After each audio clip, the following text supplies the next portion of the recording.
Hi students, चलिए हम लोग पॉलिटेक्निक में मैथ का ये तीसरा वीडियो बहुत ही इम्पोर्टेंट है। इसमें हम बताएंगे वर्ग, वर्गमूल, घन, घनमूल और कड़ी, सभी चीज़ बहुत ही आसानी से सीखेंगे और बहुत अच्छी अच्छी ट्रिक्स आज हम सीखेंगे।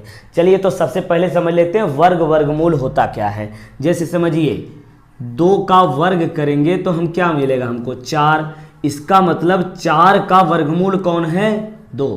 मतलब वो संख्या जिसको 2 बार गुणा करने पर ये मूल संख्या प्राप्त हो जाती है, वर्गमूल होता है।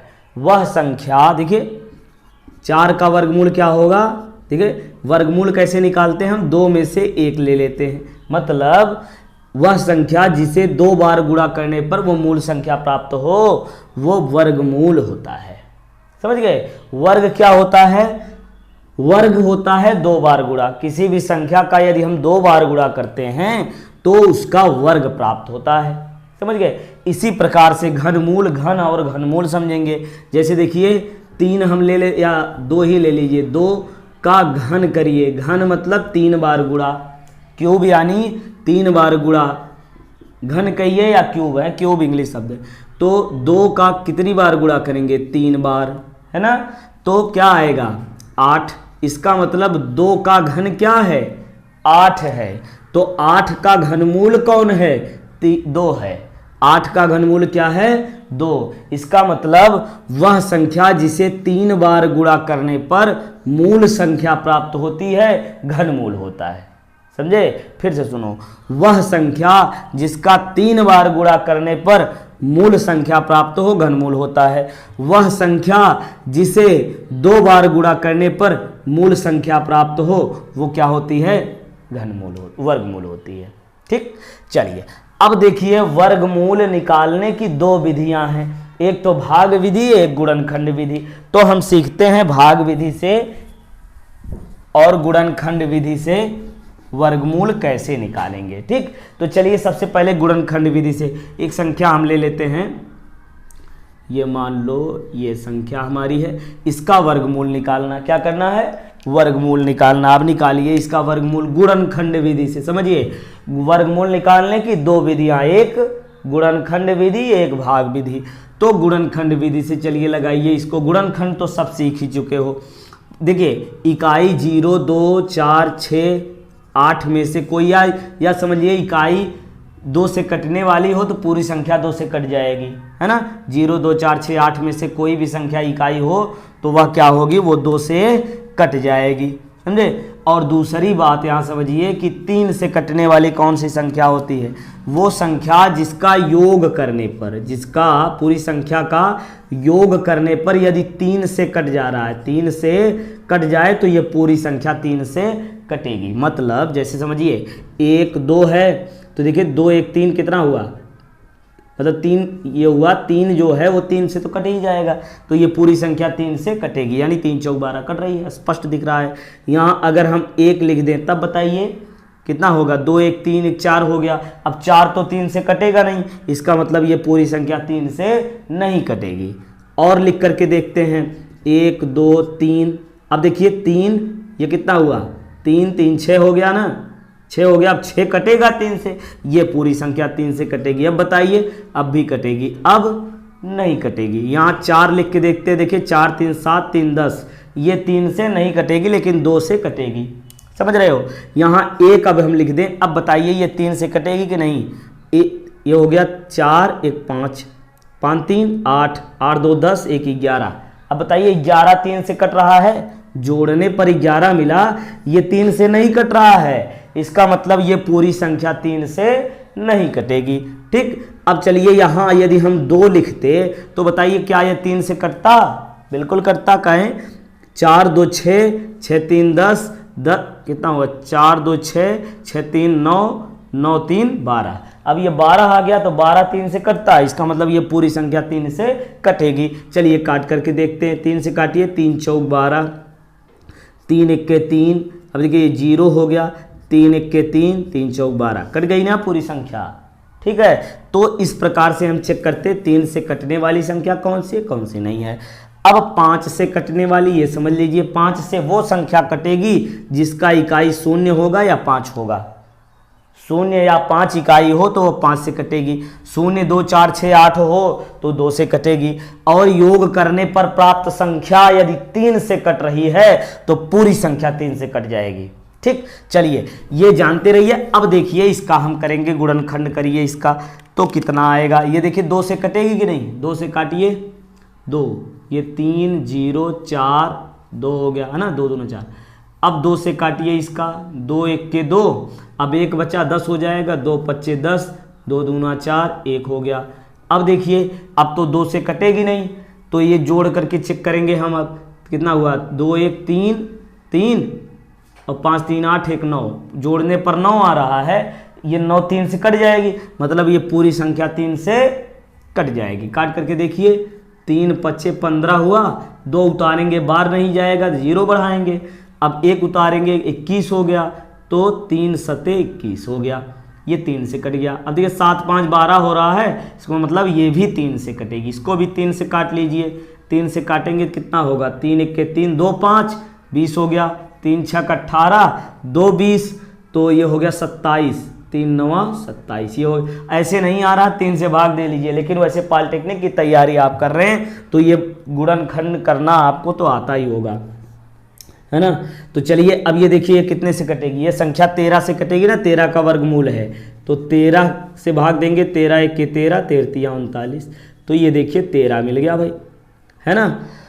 तो अब देखिए गुणनखंड विधि से हम वर्गमूल कैसे निकालेंगे, यहाँ लिखिए ये।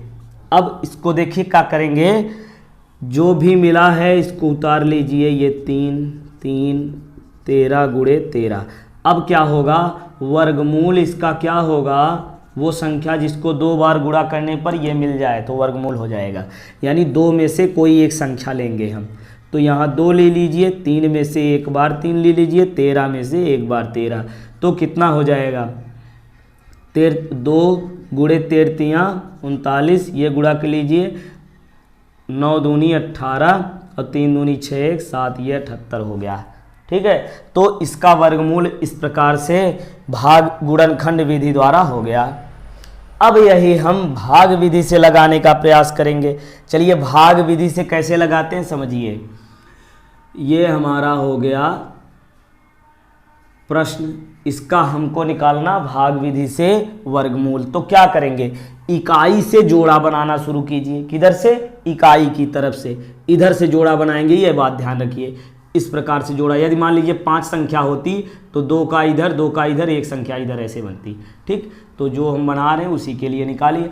अब क्या करेंगे, इस प्रकार से लिखते हैं, है ना।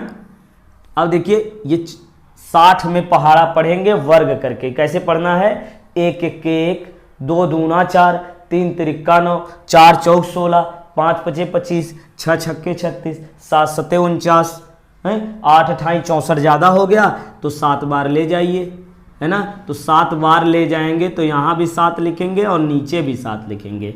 अब गुणा करके यहाँ लिखेंगे, 7 7 49 हो गया। अब क्या करते हैं, इसको जोड़ते हैं, ये आ गया 14। अब इसको क्या करेंगे, घटाएंगे। यहाँ से देखिए 10 10 में से 9 गए, कितना आएगा, 10 में से 9 घटाइए भैया, 1 आ गया। अब यहाँ बचा कितना, 5 5 में से 4 गए, 1 आ गया। अब उतारिए तो यहाँ जोड़ा उतरेगा, जोड़े में तो 8 4 ये हो गया। अब सोचिए कितना बार जाएगा, तो हम तो उत्तर जानते हैं, हम तो आज कर देंगे, लेकिन समझिए यदि नहीं जान रहे हो तो यहाँ चेक करो।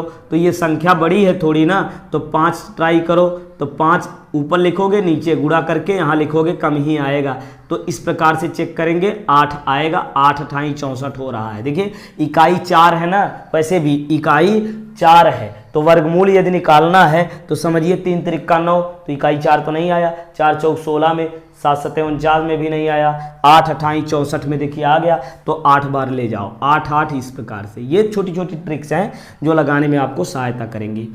तो 8 ऊपर लिखिए, यहाँ 8 8, यहाँ 8 28 64 और 8 चौक 32, 32 6 कितना हो गया, 38। देखिए मिल रहा ना, 8 हो गया। अब बचा कितना हासिल, 3, 8 1 के 8 3 11। ये देखिए पूरी तरीके से कट गया, तो यहीं छोड़ दीजिए। हमको वर्गमूल निकालना था, वर्गमूल मिल गया।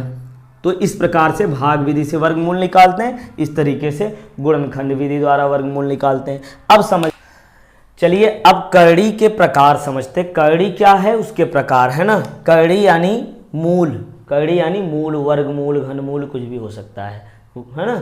तो अब करड़ी देखिए 4 प्रकार की है। अब करड़ी में देखिए वर्गमूल घनमूल कैसे होता है, थोड़ा सा इंट्रोडक्शन इसमें करड़ी में ले लेते हैं, फिर इसके प्रकार समझेंगे, बहुत आसानी से आ जाएगा। जैसे करड़ी में, चलिए यहाँ लिखते हैं हम, करड़ी में 2, जैसे ये है, ये तो आप सब जानते हो, करड़ी में 2 इसका मतलब 2 का वर्गमूल। ये लिख दिए हम करड़ी में 4, इसका मतलब वर्गमूल 4 का। ये लिख दिए हम करड़ी में 9, इसका मतलब 9 का वर्गमूल। ये कितना आएगा भाई, देखो ये 4 का कितना होगा, 2 गुणे 2 आएगा 2, यहाँ होगा 3 गुणे 3 आएगा 3, समझे। तो ये तो वर्गमूल हो गया। अब घनमूल यदि निकालना, देखिए जिसका घनमूल होता है हम वही लिखते हैं। ये 8 का मान लो घनमूल लिखना, तो यहाँ हम 3 लिखते हैं। तो घनमूल मतलब, अब देखिए यहाँ लिखेंगे 8 को लिखेंगे 2 दूना 4 दूना 8। अब ये तीसरा घनमूल है तो तीनों में से एक बार लिख देंगे 2, है ना। तो ये हो गया घनमूल, ठीक है। तो अब समझिए यहाँ से, ये वर्गमूल मतलब 2 मूल, घनमूल मतलब तीसरा मूल। तो घनमूल लिखा है तो इसका मतलब घात 1/3, वर्गमूल लिखा मतलब घात 1/2, समझे। तो ये देखिए घात 1/2 करके अगर हम समझे तो कितना होगा, देखिए 4 है तो इसको लिख सकते हैं 2 की घात 2। अब करड़ी का मतलब घात 1/2, ये घात 1/2। अब अभी हमने पिछले वीडियो में बताया घात पर घात हो तो घातों का गुणा हो जाता है, तो कर लो गुणा। तो 2 की घात 2 गुणे 1/2, ये देखिए कट गया, आ गया कितना 2। तो वर्गमूल का मतलब घात 1/2, ठीक है। अब यहाँ से समझिए घनमूल है तो उसी प्रकार से घात 1/3 वैसे ही करेंगे। देखिए 2 कितनी बार है, 3 बार। अब घात 1/3 लगाइए, 3 3 कट जाएगा, गुणा होगा तो आएगा 2, ठीक। अब देखिए यहाँ से, यदि इस रूप में है करड़ी, मान लीजिए इस रूप में है 2 की घात 5 ऐसे है, तो इसका क्या मतलब हुआ, इसका मतलब ये हुआ 2 की घात 5। अब पूरे की घात क्या लगाएंगे, 1/2 है। इसका मतलब कितना मिल गया, 2 की घात 5/2, ये आ गया आपका, समझे। चलिए तो ये तो घात हो गया। और कुछ घात में आप जो है करड़ी के रूप में आप इसको जो है हम लिख दे रहे हैं, इसको घात के रूप में थोड़ा बदल करके बताइए कितना होगा। ये इसको घात के रूप में लिखिए, कितना होगा, 3 की घात 5/2 हो जाएगा, है ना। यहाँ 3 लिखा होता तो क्या लिखते हैं, यहाँ बटे में 3 लिखते हैं हम, ठीक। तो इस तरीके से आप एक फार्मूला बना सकते हैं। क्या फार्मूला बन जाएगा, यहाँ यक्स की पावर यम यहाँ लिख दें, यहाँ यन लिख दें, तो ये क्या होगा, यक्स की पावर यम अपान यन, ये होगा, ठीक। चलिए इस पर जब सवाल लगाएंगे हम तो बहुत आसान हो जाएगा, ये समझ में आया, यक्स की पावर यम अपान यन हो गया ये। चलिए अब देखते हैं करड़ी के प्रकार। करड़ी में देखिए शुद्ध करड़ी, मिश्र करड़ी, सजाती और विजाती, है ना, प्योर, मिक्स्ड, लाइक, अनलाइक। तो 3-4 प्रकार की ये हो गई करड़ी। अब देखिए शुद्ध करड़ी जो होती है उसका परिमेय गुणनखंड 1 होता है। परिमेय गुणनखंड मतलब समझ रहे हैं, जिसको P/Q के रूप में लिखा जा सकता है। तो परिमेय गुणनखंड सभी प्राकृतिक संख्याएं परिमेय संख्याएं होती हैं। देखिए ये परिमेय गुणनखंड, अब करड़ी होना चाहिए ना, तो करड़ी में 2 लिख दिए हम, हैं, यहाँ करड़ी में 3 लिख दिए, यहाँ करड़ी में हम 5 लिख दे रहे हैं, करड़ी में 7 लिख दे रहे हैं। तो आगे देखिए क्या है, यहाँ 1 है ना, परिमेय गुणनखंड कितना होना चाहिए, 1 होना चाहिए, इससे ज़्यादा और नहीं इसको हम तोड़ सकते। तो ये हो गया शुद्ध करड़ी। अब देखिए यहाँ 2 सब जगह है ना, यानी वर्गमूल है ये करड़ी। यहाँ 3 लिखा रहे, 4 लिखा रहे, 5 लिखा रहे, कुछ भी लिखा रहे, कोई फर्क नहीं पड़ता, ये शुद्ध करड़ी होती है सभी, ठीक। चलिए अब मिश्र करड़ी समझते हैं। देखिए ऐसे अगर करके आ जाए, ये देखिए 8। अब ये बताइए शुद्ध करड़ी है कि मिश्र करड़ी है। अब देखिए 8 का हम करेंगे √8 जो है ये आपका कितना हो जाएगा, 2 दूना 4 दूना 8। तो इसका मतलब 2 बाहर हो जाएगा, 2 करड़ी में 2 बचा। तो ये 2 करड़ी में 2 जो आया आपका, ये क्या हो गया, ये मिश्र करड़ी हो गई। तो ध्यान दीजिएगा, ऐसे अगर 8 करके आए, 27 आए तो उसका पहले तोड़िए, तोड़ने के बाद यदि जोड़ा बाहर हो जा रहा है तो वो मिश्र करड़ी हो जाएगी। चलिए ठीक है। तो मिश्र कड़ी आप भी समझ गए। तो मिश्र कड़ी क्या होती है? जिसका परिमेय गुणनखंड एक नहीं होता। जिसका परिमेय गुणनखंड एक होता है वो शुद्ध कड़ी होती हैं, और जिनका परिमेय गुणनखंड एक नहीं होता है वो मिश्र कड़ी। अब मिश्र कड़ी में कुछ भी लिख लीजिए, इसी संख्या में लिख लीजिए। जैसे कड़ी में 3 है तो आगे 3 या 5 कुछ भी लगा दीजिए, तो इसका परिमेय गुणनखंड एक नहीं है। यहाँ लगाएंगे 7 कड़ी में 3 या कुछ भी लिख लो, 7 कड़ी में 2, 8 कड़ी में 5, ठीक है। तो ये सभी क्या है? मिश्र कड़ी है।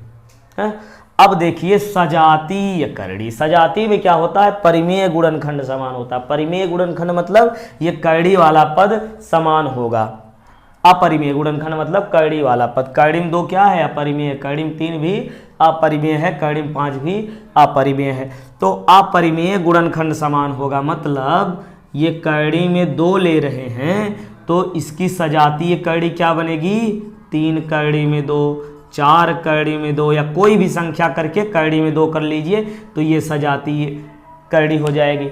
और दूसरी भी कड़ी अब एग्जाम्पल में यहाँ हम लिखना चाहें तो क्या बन जाएगा? देखिए ये हो गया कुछ कड़ी में 3 का सजातीय कड़ी बनाइए तो क्या बनेगा? कड़ी में 3, 5 कड़ी में 3, 7 कड़ी में 3, कुछ भी लिख दीजिए। ये सभी क्या हो जाएंगी? सजातीय कड़ी हो जाएंगी। अब विजातीय कड़ी समझते हैं। विजातीय कड़ी में क्या होता है? अपरिमेय गुणनखंड समान नहीं होता है, मतलब ये कड़ी वाला पद इसमें समान नहीं होगा, ठीक है। कड़ी वाला पद यदि समान है तो सजातीय हो गई, कड़ी वाला पद समान नहीं है तो वो विजातीय हो जाएंगी। जैसे यहाँ हम लिखते हैं कड़ी में 2, कड़ी में 2 की विजातीय क्या होगी? कड़ी में 3 कर लीजिए, कड़ी में 5 कर लीजिए, ये सभी क्या है? विजातीय हैं। कड़ी के अंदर यहाँ 7 लिखिए, सभी विजातीय हैं। आगे 2 लिखिए, 5 लिखिए, 7 लिखिए, कुछ भी लिखिए, कोई फर्क नहीं पड़ता, ये सभी विजातीय। मतलब क्या है कि अपरिमेय गुणनखंड यानी कड़ी वाला पद अगर अलग अलग है तो वो विजातीय श्रेणी हो जाती है, विजातीय कड़ी हो जाती है।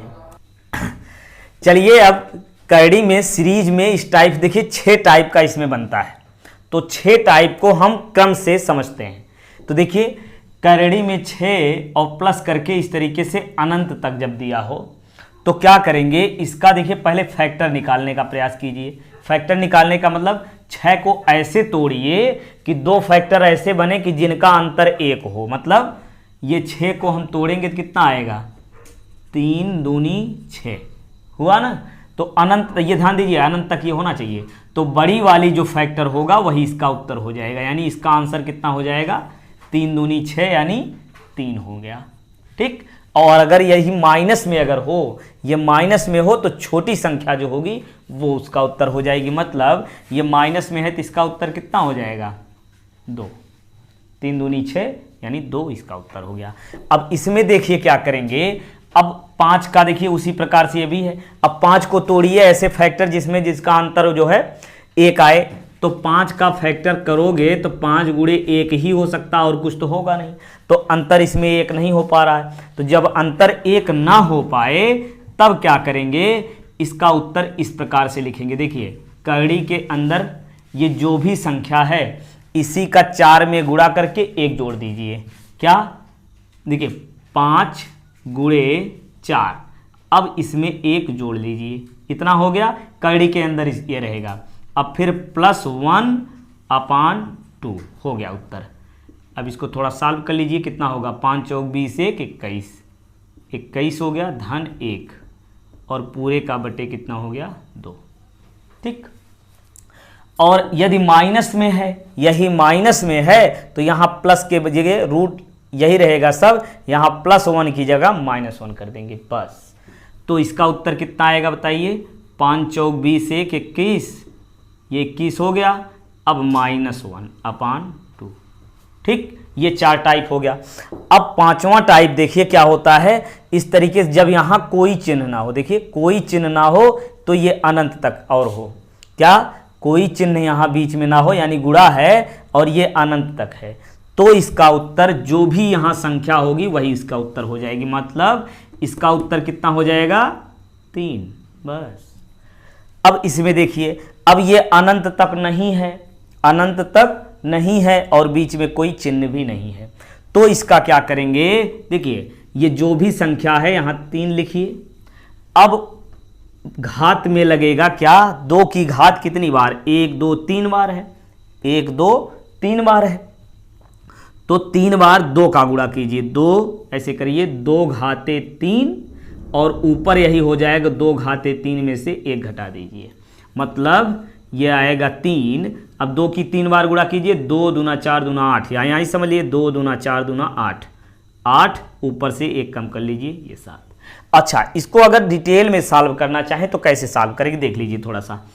ये 3 है, 3 की घात 1/2, इसको मिटा देना। चलिए तो ये यहीं नीचे से ये सॉल्व करते आएंगे, देखिए ये हो गया 3, ये हो गया 3।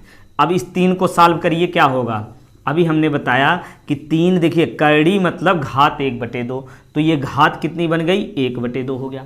अब ये गुणा है, गुणा में क्या होता है, घातें जुड़ जाती हैं, आधार समान है तो इसका क्या होगा, ये देखिए 3, अब करड़ी के अंदर क्या मिला 3, अब ये घात 1 और धन 1/2, 1 धन 1/2 कितना होगा, 2 1 के 2 1 3, यही कर दे रहे हैं हम, तो कितना होगा 2 1 के 2 धन 1 कितना 3/2 आ गया।